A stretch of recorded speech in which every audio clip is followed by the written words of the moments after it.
가정의 달을 맞이해서 오늘 마지막 주를 맞이하게 되는데 절대 중요한 말씀을 오늘 하나 좀 드릴까 합니다. 오늘하고 다음 주까지 말씀이 이어지게 되겠는데요. 우리 가정에 있어서 절대적인 복이 뭘까? 또 가족 구성원들에게, 특별히 어르신들에게 효도하는 것 가운데서 가장 중요한 효도가 뭘까? 그리고 가정이 하나님으로부터 받은 은혜 가운데서 가장 중요한 은혜가 뭘까? 그것은 천국 가는 것이고 천국 가게 해드리는 것이고. 어째 아멘이 안 나와요? 천국 가는 것이고 천국 가게 해드리는 것이다. 그것보다 더 중요한 거 어디 있으면 한번 대봐요. 없어요. 그래서 이번에 말씀의 주제를, 다음 주까지 생각할 말씀의 주제를 한번 따라할까요? 지옥 갈 영혼이 얼마나 불쌍합니까? 이 주제를 잡았고요. 이걸 부제로 또 잡아봤는데, 최고의 가족 사랑과 효도 선물은 구원이라고 하는 주제를 가지고 생각을 좀 해볼까 합니다. 우리 사람들은 자기의 미래를 실제적으로 좀 생각을 해볼 필요가 있어요. 추상적으로 생각하지 말고 실제적으로 이 사람의 미래에 대해서는, 특별히 사후에 대해서는 하나님 외에는 정확하게 가르쳐 줄 존재가 세상에 없습니다. 하나님만 알아요. 왜? 하나님이 세상을 만드셨고 인생을 만드시고 또 미래를 주장하시기 때문에 하나님께서만이 정확하게 하시고 그 하나님이 가르쳐준 말씀만이 인생의 미래에 대해서 정확하게 가르쳐 주신 것인 줄로 믿습니다. 그러니까 우리는 인생의 미래에 대해서 정확하게 알아야 될 필요가 있는데, 내 가족들이, 내 사랑하는 친구가, 내 사랑하는 이웃이 낙원과 음부로 헤어진다면 과연 어떤 모습일까를 좀 생각을 실제로 해볼 필요가 있어요. 내 아버지, 내 어머니, 내 할아버지, 할머니, 형, 동생, 누나, 또 기타 형제들, 또 이웃들, 친척들 꼭 생각할 필요가 있다. 이걸 정확하게 하나님께서 보여주신 데가 누가복음 16장입니다. 아까 일부 예배 시간에 귀한 손님들이 오셨어요. 제가 목회하는 가운데 여러 참 그 기억에 남을 만한 사연들이 많이 있는데 오늘 일부 예배도 잊지를 못할 것 같아요. 전국 소년 체육대회가 지금 열리고 있잖아요. 근데 바로 가까운 곳에도 어떤 한 종목 선수단이 일부 예배를 드리고 경기를 한다고 한 100여 명이 왔어요. 와, 나 오늘 진짜 감동됐네요. 그리고 참 마치고 나서도 함께 사랑도 나누고 그랬는데, 그 선수단 가운데 감독들 또는 심판진들 나가면서 이런 말 한 거예요. 목사님 오늘 진짜 고맙습니다 그러는 거예요. 계속 그러는 가운데 어떤 분이 이런 말씀을 하세요. 서울 쪽에서 믿음 생활 하신다는 분인데, 목사님 진짜 감사합니다. 요즘 이런 설교 잘 못 들어요. 나는 그 말 듣고 또 안타까운 거예요. 교회는 다른 설교 할 필요 없습니다. 도덕적인 설교, 세상 잘 살고 성공한 비결, 그거는 우리가 안 해도 다 잘해줘요. 우리는 오로지 천국 지옥 외에는 없는 줄로 믿습니다. 없는 줄로 믿습니다. 뭐 하려고 신앙생활하는, 천당 때문에 하는 것 아니에요. 그러면 제대로 가르쳐줄 필요가 있어요. 그걸 제대로 말해준 데가 누가복음 16장입니다. 19절부터 31절까지 보니까 여러분들이 절대로 잊지 말고 이 사실을 적용해야 할 거 있는데, 첫째 22절 말씀 보니까 사람이 죽게 되면 천사들의 받들려 낙원에 들어간다는 사실을 결코 잊어서는 안 될 줄로 믿습니다. 천사들의 받들려갈 확신 있으시면 아멘. 나는 이게 너무 재밌는 거요. 나왔잖아요. 영혼과 육체가 딱 분리가 되는 순간 천사가 김희신 목사님 가십시다. 받들어. 그것도 천사들 그랬으니까. 엘리야 엘리사에게 천군 천사들이 얼마나 많이 대동인지 알죠. 나도 기대가 돼요. 도대체 몇 천사가 나를 모시러 올까. 둘째 사실을 잊지 말아야 될 건 23절 말씀 봤더니 음부에 간 부자가 낙원을 바라봤다는 사실을 진짜 잊지 마세요. 이 말은 음부에서 불꽃 가운데서 고통을 겪고 괴로움을 겪고 있었던 부자가 낙원을 안 봤으면 괜찮을 수도 있는데 낙원을 봤다니까요. 이거 어떻게 여러분들이 감당하냐고요. 이걸 좀 잊지 말고 살자 그 말이에요. 세 번째, 누가복음 16장 24절 말씀 보니까 음부에 간 부자가 따라합시다. 불꽃 가운데서 좀 더 뜨겁게 해볼까요? 불꽃 가운데서 괴로워했다는 사실을 잊지 마라 그 말이에요. 여러분들 집 불났어요. 혹시 보셨죠? 막 아우성되는 장면들. 그냥 아우성되는 게 아니에요. 그냥 외치는 게 아니에요. 가족이 그 불구덩 속에 들어가 있다 생각해보면 오열을 합니다. 오열. 이름 불러가면서 어쩌냐. 왜? 그 뜨거운 불 속에 타 죽어가는 그 가족들 생각해 보라고요. 그걸 보고 사람들이 어떤 마음을 가질까? 찢어진다는 표현도 아마 안 맞을 것 같아요. 그거 혹시 여러분들 잊지 않고 계시냐 그 말입니다. 예배당 다니고 신앙하면 그걸 절대로 잊지 말아요. 이게 신앙이에요. 이게 누가복음 16장 26절 말씀 보니까 음부에 간 부자가 낙원을 보기만 하고 갈 수는 없다. 왕래를 못 온다. 그렇게 하나님이 가르쳐 주셨어요. 여러분들 그거 한번 좀 생각하고 잊지 말고 믿음 생활하고 인생을 좀 살아보라 그 말이에요. 오고 갈 수는 없는 그 애타는 마음. 이건 실제입니다.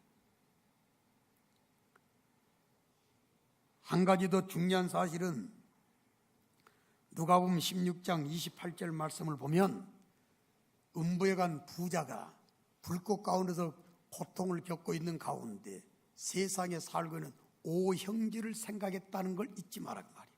자, 여러분들의 조상들 다 천당 갔다고는 못 볼 거예요. 그죠? 그러면 그 조상 가운데 한 분이 이 입장이 돼 있다 그 말이에요. 반면에 낙원에 가신 여러분들과 관계된 가족들이나 인척들이나 조상들이 어떻게 또 여러분들에게 대해서 마음을 갖고 표현하고 있을까? 이것도 생각해 보라니까. 세상에 있는 오형제는 자기가 있는 이곳에 절대로 와서는 안 된다라고 하는 그런 애원하는 장면을 결코 잊어서는 안 돼요. 자, 우리가 행복 모임을 올 4주차례 왜 이 설교를 하냐면 가만히 여론을 들어봤더니 엄마 너무 어려워요 그러는 거예요. 어렵대. 또 누구를 전도한대요 하고 그냥 깝깝한 거예요 이제. 그리고 실제로 무덤덤한 사람도 있어요. 전혀 이 행복 모임이 무슨 모임인지 관심도 없고 무덤덤한 그런 모습들도 볼 수가 있었어요. 자, 일반 행사가 아니에요. 이거는 여러분들에게 있어서 정말 중요한 역할을 이번에 하도록 하시면 하나님께서 여러분들에게 아름다운 영혼들을 분명히 허락을 해 주실 줄로 믿습니다. 이 마음을 가지고 이번에 하는 게 행복 모임 12주간을 갖게 되는데 그중에 4주째를 맞았는데 자 벌써 몇 주가 됐지만 여러분들의 현실적인 모습을 한번 생각해 봐요. 혹시 누가복음 16장 19절에서 31절에 나타난 그 부자의 음부의 모습과 나그린 나사렛의 모습을 잊지 않고 내가 영혼들을 바라보고 또 생각하고 있었나 한번 냉정하게 돌아보라 그 말이에요. 여러분들에게 아름다운 열매 그리고 후회함이 없는 그런 귀한 결과를 만들어내게 하기 위해서 바울의 각오를 좀 제가 소개하기 위하여 오늘 본문을 선택을 좀 해봤습니다. 사도 바울 각오. 여러분 각오가 뭔지 알죠? 각오라고 하는 것은 마음의 준비를 좀 하라 그 말이에요. 어떤 상황이 내 앞에 펼쳐진다 할지라도 나는 이런 각오를 하겠습니다 라고 하는 건데, 그런 마음의 준비를 하게 되면 그 준비한 만큼 아름다운 결과가 나온다는 거고요. 그래서 여러분들에게 지옥에 갈 영혼이 얼마나 불쌍합니까? 라고 하는 내용을 말씀을 하는 가운데 사도 바울의 각오를 가진다면 그런 불쌍한 영혼들을 제소할 수 있고, 여러분들과 관계된 사람들은 한 사람도 불쌍한 영혼들이 아니 될 줄로 믿습니다. 이 말씀을 하고 싶은 거예요. 그래서 사도 바울의 각오를 좀 생각을 해보기를 원하는데, 사도 바울의 3대 각오가 있어요. 첫 번째 각오는 뭐냐면, 나는 예수님의 이름을 위하는 일이라면 결박받을 뿐만이 아니라 나는 죽을 각오도 되어 있습니다. 이 각오예요. 대단한 각오 아닙니까?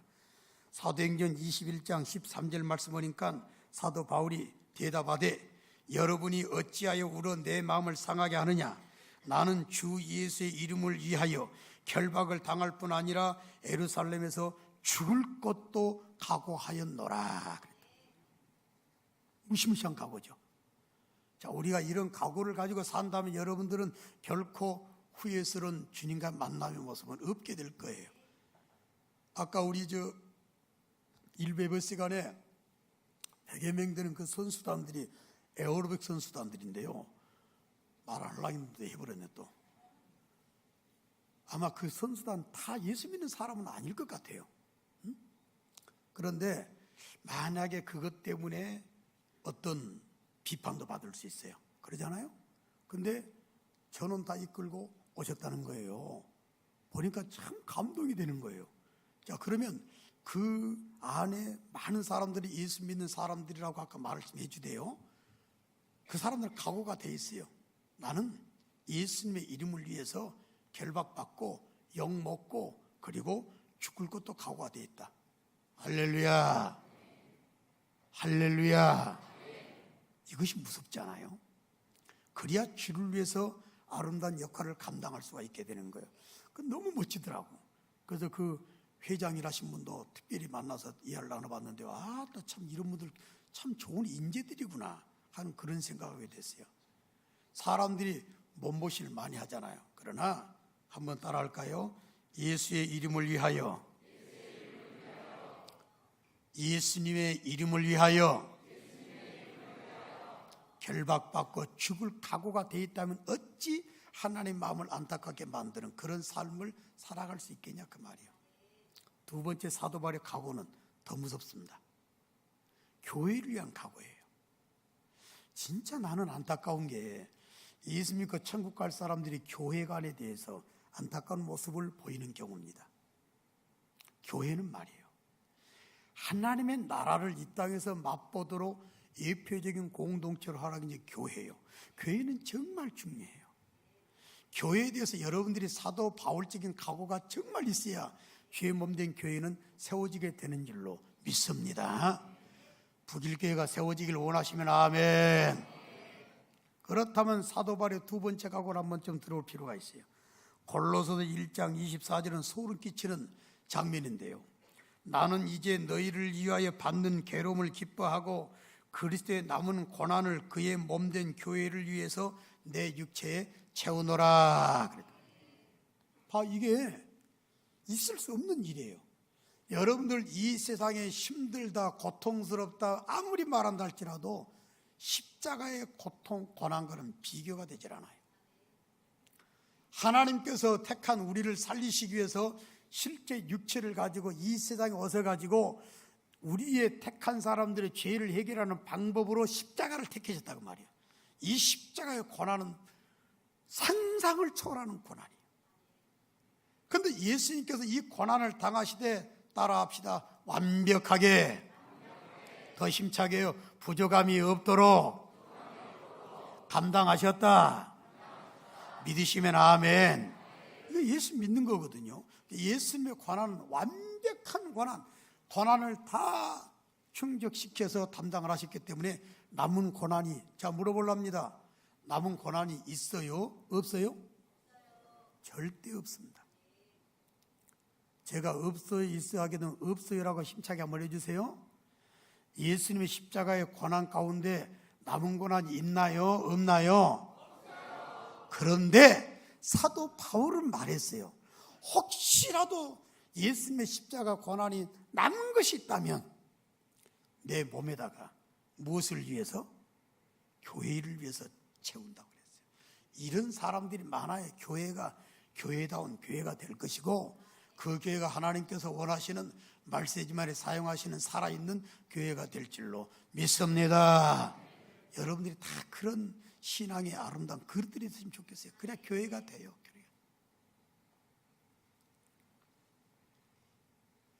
이런 사람들은 영혼을 생각해서 참을 줄도 알고 손해볼 줄도 알고 희생할 줄도 알고 그런 모습 보이지 않겠어요? 그러나 교회를 생각하는 마음이 사도 바울의 각오마냥 없다면 우리는 안타까운 모습이 되지 않을 수가 없겠죠.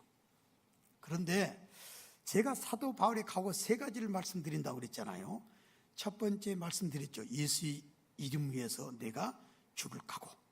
멋지잖아요. 그 다음에 죄의 몸된 교회를 위한 일이라면 나는 십자가 고난 내 몸에 채울 자신이 있다. 각오한다 그랬다고 말이에요. 그런데 진짜 무서운 각오가 있어요. 이거는 이 지구상에 아무도 할 수 없어요.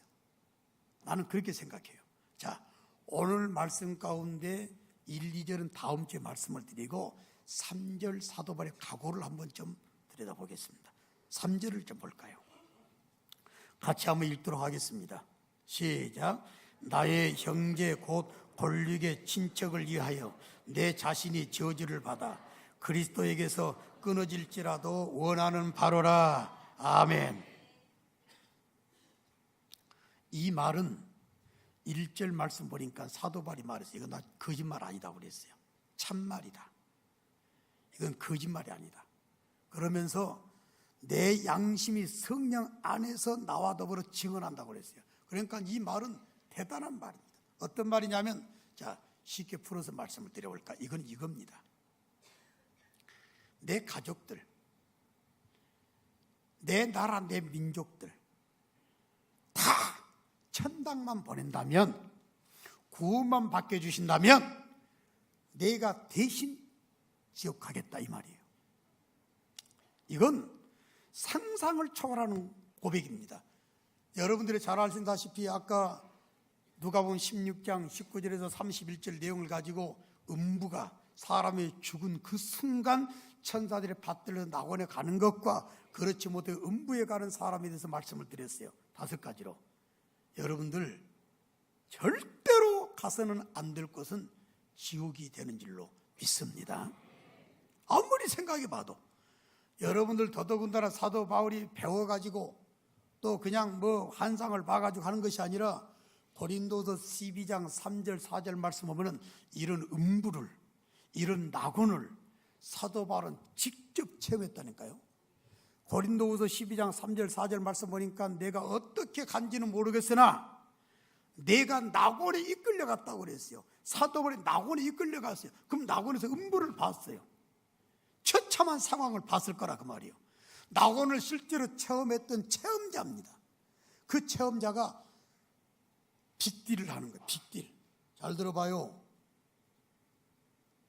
단순한 딜이 아니라 어마어마한 딜을 하나님께 제시한 겁니다. 내 민족을 천당 보낸다면, 내 친척들을 구원시켜준다면 대신해서 내가 지옥 가겠습니다 이 말입니다. 자, 내가 대신 지옥 갈 테니까, 나 한 사람 지옥 갈 테니까 내 친척들, 내 민족을 통째로 천당 보내주시오. 할렐루야. 각오 중에 무시무시한 거, 이런 각오는 아무나 할 수 없어요. 내가 여쭤보랍니다. 우리 모세 형제가 이런 마음을 가지고 하나님께 빅딜을 제시해가지고 말이요, 대한민국 사람 전체 다 천당 보내고 하나님 내가 대신해서 지옥 갈랍니다 할 자신 있어요? 없어요? 절대로 립서비스 하지 말고 실제로 말해봐. 응? 선생이 크게 대답해야지. 어려울 것 같아.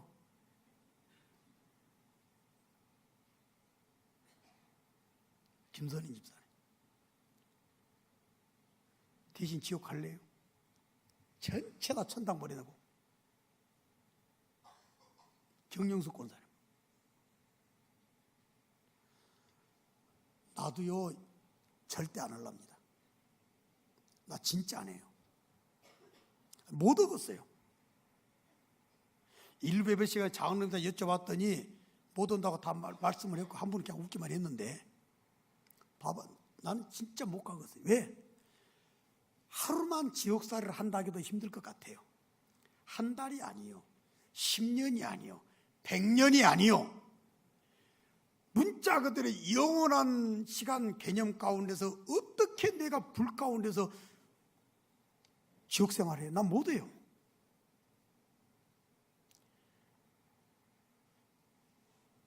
그러나 사도 바울이 이렇게 말했어요. 이래야 전도가 돼요. 이런 각오가 있을 때 하나님께서 영혼들을 맡겨주신다는 사실을 우리가 결코 놓치지 말자라고 하는 사실이에요. 이건 성경에 기록된 한 사람의 각오에 불과하다는 것이 아니라 사도 바울을 지옥 보내고 하나님께서 실제로 이스라엘 민족을 그리고 친척들을 천당 보낸다는 말이 아니에요. 여러분들의 마음속에 이런 각오가 없으면 절대로 영혼을 하나님 앞에 인도해 낼 수 있도록 하나님께서 허락을 해주지 않는다는 사실을 지금 강조해 드리고 있는 거예요. 지옥 누가 갑니까? 제가 아까 여러분 하신 말씀 물어봤습니다만 그거 진짜 어려운 대답이지만 확실히 대답할 수 있어요. 나 지옥 못 갑니다. 그래서 사도 바울은 그렇게 말을 했어요. 내 일가 친척 나라 민족 모두를 하나님의 나라로 보낸다면 내가 대신 저주를 받아가지고 그리스도 끊어질 하인다 할지라도 만약에 원하면 그렇게 한다. 그 정도로 영혼을 사랑하는 사람이 사도 바울이었다 그 말이에요. 이런 영혼 사랑하는 모습이 저와 여러분들의 모습이 다 되시기를 주의 이름으로 축원합니다. 그래서 오늘 설교 말씀의 제목을 그렇게 잡은 거예요. 지옥 갈 영혼들이 불쌍하지 않냐 그 말입니다. 결코 어떤 상황이 있다 할지라도 복음을 전하지 않을 수 없고 복음을 전한 결과는 하나님의 주권이기 때문에 우리가 어떻게 할 수가 없어요. 그러나 때를 얻든지 못 얻든지 당신은 어떤 상황에 대해서도 절대로 지옥 가서 안 됩니다. 내 이웃들 아무리 생각해 봐도 그 사람이 지옥 가는 것이 낙원에서 바라봤을 때 천국에서 봤다 했을 때 그걸 어떻게 두고 볼 수 있냐. 요즘 제 아파트 옆에 분하고 제가 좋은 관계를 가져보려고 의도적으로 접근을 좀 해보고 있어요. 전혀 예수를 모르는 사람들이. 근데 나를 또 잘하는 사람이. 왜? 가깝게 지내는 목사님이 저를 너무 또 잘한다고 그래서 그것이 이제 또 매개체가 돼가지고 서로 얘기를 나누고 서로 줄 것도 있으면 주고 한 번은 말이요 진짜 마음 좀 살라고 그 애지중지했던 차량 부속품도 가지시오 하고 그냥 줬던 데도 있어요. 마음 좀 살라고. 왜? 이웃인데 나중에 그분이 분명히 지옥에 있는 그 모습을 내가 보고 있노라면 어떻게 그걸 볼 수 있겠냐 그 말이야. 여러분들에게 오늘 이 시간에 꼭 드리고 싶은 각오 한마디 좀 전해드리고 싶자고 말해. 나도 지옥은 가서는 안 되지만 그런 나 한 사람 대신해서 지옥 보내고 다른 사람 살려주면 내가 그렇게 하겠습니다라고 하는 사도 바울의 이 각오가 현실적으로 우리들에게 있지 아니하게 되면 어찌 하나님께서 영혼들을 맡겨주겠냐 그 말입니다. 이런 각오를 가지고 나를 통한 영혼의 구원의 역사를 기대하면서 앞으로 기도하는 가운데 오늘 특별히 행복모임 4주차를 맞이했어요. 4주차를 맞이해가지고 태신자를 좀 작정합시다라고 여러분들 주반에 보게 되면 아마 이것이 삽입이 돼 있었을 거예요. 그죠? 생각해 보자고요. 세상에서 직장 얼마나 좋은 직장 다니느냐, 연봉이 얼마냐 그런 거 전혀 문제가 되질 않아요. 어떻게 내 아들, 내 딸, 내 며느리, 내 손주들, 내 아버지, 내 할아버지, 내 사랑하는 이웃들, 내 사랑하는 친구들 지옥 가서 그 고통하는 것을 어떻게 두고 볼 수 있냐 그 말이에요. 절대 볼 수가 없기 때문에 우리는 그 영혼에 대한 아름다운 절박한 마음을 좀 가지시고, 하나님 내가 정말 이번에 이분을 품기로 합니다 하게 되면 하나님께서 그 품은 그 영혼들의 마음을 감동시켜 주셔서 주의 백성 되도록 인도해 주실 줄로 믿습니다. 오늘 사도 바울의 각오를 생각하고 하나님 앞에 서지 못할 그 불쌍한 영혼들을 생각하는 가운데 우리의 마음을 한번 다짐해 보기 위해서 오늘 이 말씀을 드렸고, 다음 시간에는 한 영혼을 구원하기 위해서 우리가 어떤 마음을 가져야 될 것이고, 그리고 감당해야 될 대가가 무엇인가, 그것을 본문 가운데서 생각을 해보도록 하겠습니다. 다시 한번 오늘 3절 본문을 좀 읽어보도록 하겠습니다. 세상에 이런 가구가 어디가 있겠어요? 아마 아무리 찾아봐도 이런 가구는 어디서 볼 수 없는 가구가 되지 않을까 생각을 해보지 않을 수가 없습니다. 자, 우리 3절 한번 더 읽어보도록 하겠습니다. 시작. 나의 형제 곧 골육의 친척을 위하여 내 자신이 저주를 받아 그리스도에게서 끊어질지라도 원하는 바로라. 아멘. 다시 한번 축복합니다. 이 각오가 저와 여러분들의 각오가 되셔서 하나님께서 영혼을 만나게 만들어주시고 붙여주시고 그 영혼들의 마음이 열리게 되는 아름다운 역사가 있어지기를 주님의 이름으로 축원합니다. 자, 우리 다 같이 자리에서 일어나십시다.